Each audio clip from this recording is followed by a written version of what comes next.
Ito ang balita ngayon, trending at pinag-uusapan ngayon sa mundo ng social media. Ang tiyo may balitang, tila nasampal ng kahihiyan ang gobyerno ng NAGVA, lalong-lalo na ang Malacanang, Senado at Kamara, matapos tahasang ibinunyag mismo ni Associate Supreme Court Justice Amy Lazaro Javier at Commission on Audit o COA at binasag ang katahimikan at katotohanan. Nagsalita na sa publiko patungkol sa mga di umano'y kababalaghan na nangyayari umano sa PhilHealth. Pero bago ang lahat, kung bago ka pa lamang sa aming channel, please huwag kalimutang mag-like, subscribe at i-click ang notification bell para mas maging updated ka palalo sa lahat pa ng bagong video na i-upload namin. At ito na nga mga kababayan, sadyang naggalabasan na talaga ng katotohanan at tila totoo talaga ang kasabihan na walang bawang hindi aalingasaw at hindi mananaigang kasinungalingan laban sa katotohanan. Matapos ang pananahimik, Associate Supreme Court Justice Amy Lazaro Javier at Commission on Audit o COA, binasag na ang buong katotohanan sa PhilHealth na pilit di umanong ayaw ipalabas ng gobyernong NAGVA ngayon at ng bayarang media mula sa hinihingi ng Supreme Court at binigyan ng 10 araw para magpaliwanag o pagbibigay ng komento nila Marcos Jr., House Speaker Romualdez, Senate President Chis Escudero at Lucas Bersamin patungkol sa 2020 Federal Appropriation Act na kung saan isa di umanong unconstitutional. Ngayon naman, ang tahasang ibinunyag sa publiko ni Associate Supreme Court Amy Lazaro Javier matapos isiniwalat nito na bankrupt na umano ang PhilHealth at ito'y kinumpirma mismo ayon sa report ng Commission on Audit o COA. Nabanggit mismo sa isang oral arguments kamakailan lamang bilang isang patunay ay ating panuorin at pakinggang mabuti ang video na ito na dapat malaman ng taong bayan.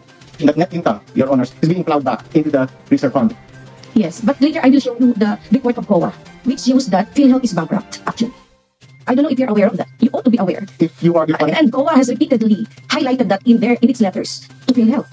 And then COA said that for many years, at least 3 years, 21, 22, 23, the reserve fund of PhilHealth is much, much less than its actuarial fund, actuarial estimate. And I will show you later. Alright? So, maliwanag pa nga sa sikat ng araw ang inyong narinig mga kababayan na ayon pa mismo sa Commission on Audit o COA at kinumpirma mismo ni Associate Justice Amy Lazaro Javier na bankrupt na di umano ang PhilHealth. Matapos ang balitang ito, hindi naman mapigilan ng marami sa ating mga kababayan ang tila madismaya at hindi nakapagpigil na magbigay ng kanilang mga hinaing at komento sa mundo ng social media. At ayon pa sa kanila, malalaman natin na naging kabaya si BBM kapag huli na parang sa bansang Sri Lanka at Thailand yung mga hari at presidente nila. Maraming anomalya na nangyari at suddenly umalis lahat sila na sobrang lubog ang bansa nila. Pag wala ng pera ang bayan, di na matago ni BBM ang kapalpakan nila. Aalis na sila dito at marami silang pera. Grabe na nakawan sa gobyernong ito. Halos wala ng pera ang gobyernong ito simula nang maupo si Marcos. Lahat na lang na pwedeng nakawin ay gagawin nila. Kawawang taong bayan. Hanggang nakaupo yan sa Malacanang. Lahat yan ang pag-aari ng bansa. Ubus yan. Military mahinding pang tulog. Yan ang sabi basta busog. Tulog buti pa ang South Korea. Tapos na. Anong klaseng gobyerno ito? Halos lahat ng ahensya ubus na pondo. Saan dinadala ang pera? Yung PhilHealth pera ng tao yan. Contribution namin yan. Asa napunta ang pera namin? Kinakanta sa sweldo namin buwan-buwan. Anong klaseng gobyerno ito? Pinakainuti lang namumuno. Kaya pala halos lahat ng benefits di madama. Bankrupt na pala ang OMG. First time in history since then. Unquote. Simulan po natin dito sa magkamang duwag. Hinihintay ni Vice President Sara Duterte ang official statement ng Kamara kaugnay ng impeachment bago magkomento. Ipinatanggol din si VP Sara ng kanyang mga kapatid at mga kababayan. Nasa frontline ng balita ng aming Mindanao correspondent na si Phil Montalvo. Sa eksklusibong panayam ng News 5 kay Vice President Sara Duterte, gusto raw muna niyang mabasa ang official statement ng House of Representatives sa pag-impeach sa kanya bago magkomento. Eto, ako diretsuhin ko na po, hindi na po tayo magpapatumpik-tumpik, okay? Na-impeach po si VP Sara nitong, yan po ang kanilang term. Kasi nakaabot na po ng 200 plus ang pirma. So, ibig sabihin nun, impeach na po si VP Sara, pero hindi pa po siya convicted. So, nakakuha ng 200 plus na pirma, itong Kongreso, ipapadala na po ito sa Senate. Kasi kailangan po sa Kongreso, 1/3 votes lang. So, 103 plus lang na boto, pwede na. Pero pagdating sa Senate, kailangan 2/3 or 16 pataas ang boto. Nakukuha po natin, mas mahirap po doon. Isa sa pag-uusapan natin. Pero, dito po natin tingnan. Ako hindi na po magpapatumpik-tumpik. Diretsuhin na po natin. Kung tayo po ay dadaputin sa kulungan, sama-sama na po tayo. Dahil bad trip na po ako dito sa grupo ni Tambaluslos. Mga balat sibuyas, isipin ninyo. Ito po ay hindi na po laban ng mga Duterte o Marcos. Let's go beyond that. Ito po ay laban ng mga abusadong politiko katulad nito si Tambaluslos at ng mga duwag na politiko na katulad ni Marcos. Mga bangag na katulad ni Marcos. Diretsuhan na po. Kasi dati, tinutumpik pa natin itong mga ito eh. Pero yung inimpeach na nila si VP Sara, bagamat ako'y natutuwa dahil magigising na ang ating mga kababayan. Marami po kasi tayong kababayan at marami tayong influencers na kilala o mga politiko na nasa gitna. Sumasayaw sa magkabilang kampo. Ito po ay hindi na laban ng Duterte at Marcos. Ito, alam na ng taong bayan kung gaano kaswapang, kagreedy itong si Tambaluslos sa kapangyarihan. Isipin ninyo, nagkakaproblema tayo sa pera, nagkakaproblema tayo sa budget, nagkakaproblema tayo sa flood control project, nagkakaproblema tayo dito sa mga hiring-hiring because dahil dito kay Tambaluslos na hindi kaya manalo sa eleksyon. Diretsahan na po. Ngayon, pina-impeach na si VP Sara dahil ayaw nila, hindi nila kayang kalaban si Sara. Duwag sa babae ito si Tamba. Hindi niya, sinabi na ni Sara, ayaw niya ito ng kalaban. It's either babayaran yung kalaban, pag hindi niya kayang bayaran, tatakutin. Kung hindi niya kayang takutin, ganyan kakasuhan ng kung ano-ano. Kita nyo, Tamba, tanungin kita, may kalaban ka ba dyan sa distrito nyo ngayon? Na-disqualify. Yung kalaban nito si Tamba sa kabilang distrito. Walang kalaban nito. Ganyan po, totoo sinasabi ni VP Sara. Ngayon hindi nila kaya. Kaya pina-impeach si VP Sara. Nakakaasar din eh. Okay? Bagamat ako'y natutuwa sa isang banda, pero nakakaasar dahil nagkakaroon na malawakang problema, nagugutom ang mga Pilipino. Dahil dito kay Martin. Nagkakagulo tayo dahil dito. Dahil sa ambisyon niya na hindi niya kayang kunin. Hindi niya kayang kunin ng patas dahil ayaw sa kanya ng mga Pilipino. Dinadaan sa pera-pera, dinadaan sa politika, dinadaan sa kung ano-ano. Ngayon naman, i-address ko itong mga ito. Itong mga sumasayaw sa gitna. Kaya gusto ko rin ma-impeach si VP Sara na magkaalaman na ngayon hindi na pwede. Hindi na po pwede ngayon yung nasa gitna ka sumasayaw ka. Alam niyo marami akong makakaway dito. Dahil marami akong kaibigan na influencers. Meron akong mga kaibigan na mga politiko na nasa gitna sumasayaw. Meron sila kanilang dahilan. Ngayon, impeachment na po ito pinag-uusapan natin. Hindi na kayo pwedeng nasa gitna. Hindi na kayo pwedeng sumayaw. Pasensyaan muna tayo sa mga kaibigan ko dyan. Yes, kaibigan ko pa rin kayo. Pero saan na tayo mag-usap? Pagkatapos ng politika dahil magkakasakitan lang tayo. Magkakasamaan tayo ng loob.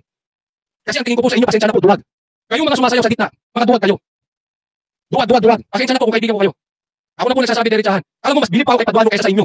Buti pa si Paduano kahit mali-mali ang ginagawa. Kahit pa sigaw-sigaw, kahit nababansagang komunista, binababansagang NPA, at least si Paduano, alam natin ang kulay. Hindi katulad ninyong mga influencers, kayong mga politiko na nagsasayaw sa gitna. Kayong dalawa lang yan. Are you for tambaluslos? Whether you like it or not, pag hindi ka nagsalita, you are for tambaluslos. Dahil tinatapakan na po ang karapatan natin. Tinatapakan na, anong nangyayari sa bansang Pilipinas is because of tambaluslos at dahil duwag yung pinsan na itong mama na ito. Duwag si Marcos. Duwag yung mag-amang yan. Yung po totoo dyan. Oh, diretsahan na po tayo. Sabi ko nga, kung ikukulong, dahil sa libel, bahala po kayo. Pero ito'y laban na kayo, hindi ka na pwedeng gumitna dito. Kami ay nasa likod ni VP Sara, it's not because we like Duterte. Pero hindi na tayo dapat papayag na tarantaduhin ng mga abusado na ayaw nang bumaba sa kanilang posisyon. Itapon nyo na po yung mga nakagitna. Abas ng payag. Mahirap mag-react kung hindi natin nababasa kung ano yung official statement nila kasi baka masobrahan o magkulang yung reaction. So, kailangan natin. Ang mga kababayan naman Inday Sara sa Davao, hindi nagustuhan ang bumungad sa kanilang balita. Nabuhay ganit kung nalungkot talaga ako. Hindi ako makapaniwala lalat wala namang kasalanan si Inday Sara. Bakit kanila in-impeach? Dismayado at galit naman ang kapatid ni VP Sara na si Davao City First District Representative. Sino hindi magagalit? Ako naiintindihan ko to si Pulong Duterte. Alam nyo, dito po nagkakamali itong mga Marcos. Simulan natin bakit ko sila tinawag na duwag. Tingnan mo to si Marcos. Ha? Ang sabi niya, ayaw niya ng impeachment. Pero yung anak mo, kauna-unahan pumirma ng impeachment kay Sara. Kaya alam mo sinasabi ko sa inyo matagal na eh. Na sinasabi ni Castro, sinasabi ng mga kabayaran black, sinasabi nila na huwag makialam si Marcos. Bakit niya sinasabi? Eh sabi ng mga dilawan, bakit niya pinipigilan ng impeachment? Ano sabi ko sa inyo? Tigil-tigilan niyo yung kadadrama niyo. Maraming influencer na loko niyan. Maraming DDS na loko niyan. Hindi po ako. Sinabi ko na sa una pa lang, drama yung mga lintik na yan. O lumabas ngayon. Sasabihin mo ayaw mo sa impeachment, Marcos? Kauna-unahan pumirma yung anak mo? Anong katuwagan yan? Pwede ba katuwagan yun? Katuwagan yun eh. Kung gusto mo ng impeachment kay VP Sara, tumayo ka bilang lalaki at sabihin mo, kailangan ma-impeach si VP Sara. Ikaw nagtatago ka. Diyan sa bait-baitan mo. Bakit duwag ka kay VP Sara? Duwag ka sa Duterte. Ngayon, yung pagpirma ng anak mo nilaglag ka. Imposibleng pipirma yung anak mo kung ayaw ka. Ano ka Marcos? Inutil? Walang silbi? Under desire? Sasabihin mo ayaw mo na impeachment yung anak mo nang pipirma? Ganun ka ka-inutil? Hindi ako naniniwala. Ako pinapaniwala ko drama lahat yan. Gusto mo ng impeachment, Marcos. Mga plastic kayo. Duwag na kayo. Plastic pa kayo. Sinungaling pa kayo. Walang problema. Gusto ng impeachment. Karapatan niya. Pero magsalita ka. Huwag kang duwag, Marcos. Kaya sabi ko sa inyo, diretsahan na tayo dito. Visit na ako dito sa mga ito eh. Eto, si Pulong. Galit. Tingnan nyo. Galit na galit sila kay Sara. Ito mga lintik ng mga buhayan na ito. Dahil sa tingin nila, magiging presidente si VP Sara. And I agree, magiging presidente yan si VP Sara. Kaya pinai-impeach eh. Kasi pag na-impeach si Sara at na-convict ng Senado, hindi na pwede tumakbo si VP Sara. Let's assume for discussion purposes, alam ko hindi kayo magtatagumpay sa Senado. Pero for discussion purposes, let's assume mananalo ang impeachment at makukonvict si VP Sara. Sa tingin mo, mabaluslos? Ikaw ang mananalo sa 2028? Hindi po. Dahil sisiguraduhin namin sa inyo, as early as now, kung ma-impeach si VP Sara, it's another Duterte will sit on that throne. Duterte pa rin ang magiging presidente. Tandaan mo yan. Kahit anong mangyari. Bakit? Mahal ng taong bayan ng Duterte. Tambaluslos, you have to accept ayaw sa'yo ng taong bayan. Ang may gusto lang sa'yo, yung mga 200 plus na mga kaalyado mo sa Congress dahil nabibigyan mo ng proyekto. Huwag na tayong maglokohan. So akala mo mananalo ka, hindi pa rin. It's either ang uupo dyan, si PRRD, si Pulong, o si Baste. Duterte pa rin ang uupo. Kaya akala mo magtatagumpay ang kasamaan? Never, ever magtatagumpay ang kasamaan. Ang akala lang ng kasamaan na nanalo sila. But at the end, laging panalo ang kabutihan. Hindi mananalo ang magnanakaw laban sa may malasakit sa bayan. Never. Akala mo lang nakakapuntos kayo. Parang ang demonyo nakakapuntos sa Diyos, akala ninyo. But at the end of the day, Diyos pa rin ang maghahari. Same thing. Never, ever maghahari ang adik sa Pilipinas. Akala nyo. Sige, tuloy nyo yan. Akala mo mauubos ang Duterte? Hindi. Kasi hindi nakalimutan ng taong bayan ang malasakit na ginawa ng tatay. Remember this, yung tatay mo Marcos, binansakang diktador. Ayaw siya ng taong bayan. Nakontrol lang niya ang media, kaya tumagal. Si PRRD, gusto ang pagkagalin ng Pilipino. Pero bumaba siya bilang presidente dahil yun ang nasa batas. Kabaliktaran sa tatay mo. Ayaw bumaba. Pero gusto ng Pilipino pababain. Anong punto? Dahil mahal ng tao si PRRD. May legacy, iniwan si PRRD. Organic ang kagustuhan ng Pilipino kay PRRD. Kahit patayin ninyo si VP Sara, mamimili ka lang kung sino uupo. Si PRRD sa susunod na eleksyon sa 2028, si Baste, o si Pulong. Wala na pong iba. It will still be the Duterte. Mark my words. It will happen. Dating Paulo Duterte, sa ani ay diskrado at may bahit politikang pagpapatalsik sa bise. Ang paggalaw ng mga mambabatas para makakuha ng sapat na pirma sa pangunan ni Iloilo First District Representative Janet Garin ay isang uri raw ng political persecution. Nagkakamali raw ang Marcos administration kung tingin nilang walang kapalit ang gawang impeachment. Anong kakamali ko si Marcos? Ako naniniwala. Maaring Marcos, ikaw pa ma-impeach. Okay? Pag-usapan natin ang bahagya. Itong impeachment. Last day ng kanilang ng Senado, saka i-final ito ng mga congressman. Ang tagal nilang inaantay. Bakit ngayon lang nila final? Bakit ngayon lang sila nagsipirma? Naintindihan nyo? Doon pa lang duda na ako ba't ngayon lang sila nagsipirma. Inantay nila yung last day. Ako ito sa tingin ko. Dahil maraming mga congressman ang posibleng mapalitan. So importante, yung iba, sumifty na. Maaaring may kapalit na pera o maaaring may kapalit na pangako. We do not know. But definitely, may kapalit yan. Legal or illegal, we do not know.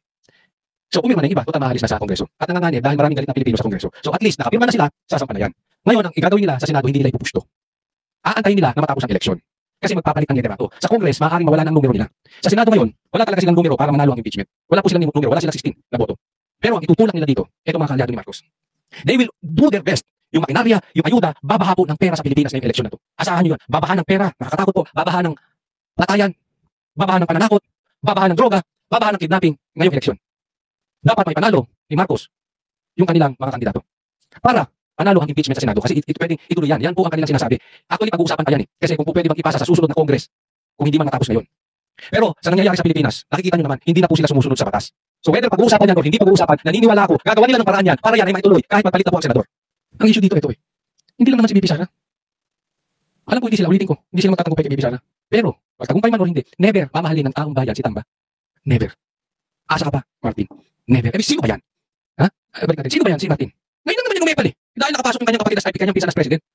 Kaya nga sabi ko, duwag yan si Marcos. Nagtatago yan sa likod. Naku, tigil-tigilan ninyo ako na kunwari magkakaway sila. Huwag nga ako, may kwento-kwento na nagkakaway na sila. Huwag ako. Drama lahat yan. Si Marcos, duwag. Nagtatago sa likod ni Tamba. Huwag niyo ako dyan kasi pinost ko na sa Facebook kanina eh. Kung magagalit kayo, kung magka-live kayo. Sabi ko hanggang kulungan. Magsasama-sama kami mga DDS pero hindi namin iiwan si BP Sara. Pagpapasok sa kulungan si BP Sara, lahat tayo pumasok na. Magdemanda kayo? Sige, magdemanda kayo. Sino tinakot ninyo? Hindi kami duwag katulad ninyo.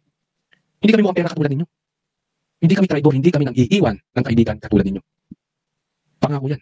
Asahan ninyo. Hindi namin iiwanan si BP Sara. Katikit dyan, yung mga kaibigan pa namin Duterte, hindi namin sila iiwanan. So be it. Sabi ko nga, kung mapunta po sa kulungan, sama-sama na tayo. Pero hindi nyo kami mabubusalan. Tingnan mo yung timing. Kaya pala pinapatawag ng maraming vloggers dahil ang plano dyan ikukulong. Ay kukulong. Kasi kinabukasan, may plano silang i-impeach si BP Sara. So pag nakakulong ang vloggers, walang makakapag-vlog. Walang cellphone eh. Tahimik. Yung kanilang kahayupan ay magagawa nila ng madalian. Hindi. Akala nyo magtatagumpay yun? Hindi. Lalo maghiingay. Kasi tatandaan ninyo. This is the difference ng influencer ni PRRD at influencer ni Tamba. Hindi bayad ang influencer ng Duterte. I know that for a fact. Walang natatanggap ni singkong pera yung mga yan. Kaya yung pagmamahal nila sa Duterte legit. Hindi katulad ng mga nagmamahal niyan kay Marcos at kay Tamba. Marami dyan may nagpapatakbo. Hindi legit yung kanilang pagmamahal. Alam nila sabit yung kanilang mga amo. Paalala ko lang sa inyo mga influencer ni Tamba at ni Marcos. Kung naiwan nila si BP Sara, nakasamang tumakbo, at tapos na ang kanilang pakinabang kay Sara, trinidor na. Pagkatapos ng pakinabang sa inyo, tatraidorin din kayo. Pustahan pa tayo. Mangyayari yan. Pero never kayo magtatagumpay sa Duterte. Bakit? Kilala ko mga influencer ng Duterte. Walang bayad eh. Talagang nagmamahal. Hindi po ako nagsisinungaling sa inyo. Ito ay alam ko for a fact. Ito experience ko. Walang nakukuha, walang napapala ang vloggers ng Duterte. Tunay na pagmamahal lang. Pinaglalaban lang dahil alam namin Duterte makakatulong sa bayan. Sino ba makakalaban sa Marcos ngayon? Dilaw? Kita nyo nga Dilaw? Sip-sipwet na sa mga Marcos? Wala na. Nagsama-sama ng mga hayop. Kaya lalo tama, lalo minamahal nila si BP Sara. Ang kilalang kalyado ng mga Duterte na si Davao City 3rd District Representative Isidro Ungab, naniniwalang diversion o nililiis lang ng impeachment ang issue sa blankong items sa vital reports ng 2025 national budget. Nagbabalik. Alam nyo, naniniwala ko sinabi ni Ungab eh. Kaya nila pinilit ngayon yan. Kasi alam naman nila wala silang numero sa Senado eh. So pinilit nila yan para ang maging usapin ay patungkol sa impeachment. Huwag po natin kakalimutan na. May ako naman nangako sa inyo. At i-influensahan ko ang mga influencer na huwag tigilan itong blank items. Sa mga napapanood yung ibang vloggers, sabihin ninyo, huwag tigilan itong blank items na ito. Kasi napakalaking bulilyaso na ito eh. Kaya pinagtatapan nila na itong patungkol sa impeachment ni BP Sara. Style po talaga nila yan. So, ako, para sa akin, ang totoong headline, blank items. Ang totoong balita, blank items. On the side na lang ng BP Sara. Huwag tayong papayag na iligaw tayo. Dapat ang Pilipino, ang tayo mga influencers, ituloy po natin itong panawagan dito sa blank items na yan. Sa katunayan, mga kababayan, naniniwala ako na pag nakuha natin ang numero sa Senado, it is very possible na si Marcos pa ang ma-impeach. Kaya, again, uulitin ko, vote straight for PDP. Malaki po ka-impeach po si Marcos. Ka-impeach po siya. Kailangan lang natin ng numero. This is very crucial. This coming election sa Senado, straight PDP. Pagdating naman sa Kongreso, iboto po natin. Alisin na po natin sa listahan yung mga pumirma. At iboto po natin yung mga kaalyado ng mga Duterte. Itama na po natin ito. It's about time. Ako may tanong lang kaunti. Asan na ang AFP? Kinakamusta ko lang po kayo AFP. Nagtatanong lang po. Asan na kayo? Malaki na po ang problema ng ating bansa. Pagtulungan natin. Kung ano man ang may tutulong natin. Sama-sama na po tayo sa kulungan. Pero hindi tayo magpapabusal. At yun na nga mga kababayan, ano na ang masasabi mo? Kung mayroon kayong hinaingat komento patungkol sa balitang ito, please comment down below. Pag-uusapan natin yan sa comment section. At kung nagustuhan nyo ang video, ay huwag kalimutang mag-like at i-share na din para mas marami pang makaalam at umabot ito sa marami sa ating mga kababayan. Maraming salamat po.